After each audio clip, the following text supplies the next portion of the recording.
Eu vejo muitas pessoas aí a perguntarem em fóruns e em sites e em vários artigos que encontro na net se devem ou não vender as suas posições nas suas ações. Ou porque dizem que já não têm a certeza do mercado porque ele está super valorizado, ou porque vêm vários artigos a dizer que devíamos vender as nossas ações. E então para que é que serve este vídeo? Este vídeo serve para partilhar convosco a minha estratégia dentro desta área, de quando vender uma ação. A mesma estratégia que usa Warren Buffett e outros grandes nomes de investimentos de valor, investimentos de longo prazo, como o Peter Lynch, o Charlie Munger, que é o braço direito agora do Warren Buffett. A mesma estratégia que eles usam e que já estão a usar há imenso tempo, e eu também estou a usar neste preciso momento. Antigamente, Benjamin Graham era o braço direito de Warren Buffett, mas no entanto eles tinham grandes discrepâncias em termos de opiniões, de como avaliar, de quando vender, do que é bom, do que é mau. Eles tinham grandes discrepâncias de opiniões, mas foi pelo Benjamin Graham que Warren Buffett aprendeu. E o que é que Benjamin Graham dizia? Dizia basicamente que uma ação, se estivesse abaixo do seu valor intrínseco, imaginemos que uma ação, o valor intrínseco era 30, não é?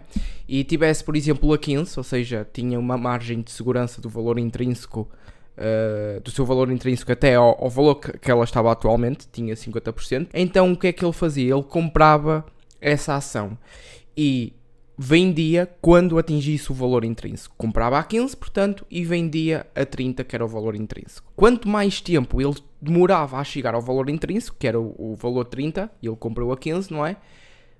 Menos retornos, aliás, tinha na sua carteira, naquele investimento. E Warren Buffett não estava minimamente interessado, nem concordava de todo nesta estratégia de Benjamin Graham. Porquê? Porque havia uma coisa chamada impostos a bater à porta sempre que ele vendia. E foi aí que eu aprendi a estratégia do Warren Buffett. E o que é que eu faço? E qual é a estratégia, aliás, do Warren Buffett? Basicamente, a estratégia do Warren Buffett é literalmente nunca venderes uma ação, a não ser que a empresa que tu analisaste inicialmente tenha uma grande reestruturação para negativo. Ou seja, imaginemos num caso hipotético que estamos a analisar hoje, nesta hora, no dia 2, a Tesla, e para a semana decidimos comprar, porque analisamos e sabemos a 100% o que ela faz, qual é o seu plano de negócio, qual é a sua equipa de administração. Nós então nesse caso avaliamos, na nossa opinião foi um bom investimento para entrar. Atenção, é um caso hipotético o que eu estou a dizer, não é uma recomendação de investimento, é um caso hipotético. Compramos então a Tesla e daqui a 10 anos ela está, por exemplo, sabemos que ela está muito sobrevalorizada. Além disso ser um facto verídico, de estar muito inflacionada, e nós sabemos isso, nós não vendemos, nós não quebramos a nossa posição, porque sabemos que a empresa pela qual nós investimos, alocamos o nosso capital, continua com o track de crescimento e continua com as suas ideologias, continua com, pode até, eu ia dizer, continua com a mesma equipa de administração, mas pode até ser outra equipa de administração, mas que esteja a fazer um bom trabalho, a nível de concorrência, esteja a fazer uma grande diferença perante os concorrentes adversários. E aí a razão, a estratégia, aliás, que eu uso para não vender uma ação. Eu tenho um exemplo da Disney. A Disney está com um ruído no mercado que tem descido e descido e descido e descido. Obviamente com os recentes earnings ela subiu um pouco. Mas no entanto, ela, face àquilo que é o S&P 500 e aquilo que é o Dow Jones, também o Nasdaq, digamos que a Disney não tem tido uma grande recuperação como esses três índices. Há muito ruído na Disney e há aquilo que eu chamo as notícias más sempre a chegar por causa dos parques estarem fechados, etc, etc.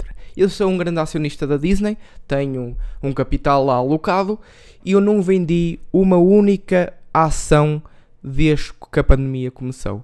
Porquê? Porque eles estão, depois da pandemia, eles estão a fazer uma reestruturação. Nessa reestruturação eles estão-se a digitalizar. E eu dentro da empresa, dentro da minha alocação de capital, eu tenho seguido trimestre por trimestre aquilo que eles estão a fazer. E eu, como investidor, como acionista da Disney, estou a gostar da forma como eles estão a lidar com esta pandemia que ninguém estava à espera. Estão-se a digitalizar, estão a criar plataformas e aí, mesmo com o novo CEO, que o Bob Iger, um dos melhores CEOs do mundo, que este mundo alguma vez teve, retirou-se então do cargo de CEO da própria Disney e veio outro CEO chamado de Bob Chapek. Isso não quer dizer que depois do Bob Iger sair e entrar um novo CEO, temos que vender a ação. Não, temos que continuar a seguir trimestre por trimestre, a ver se aquele novo CEO, neste caso o Bob Chapek, na Disney, está a fazer um bom trabalho. Por fim, eu quero partilhar convosco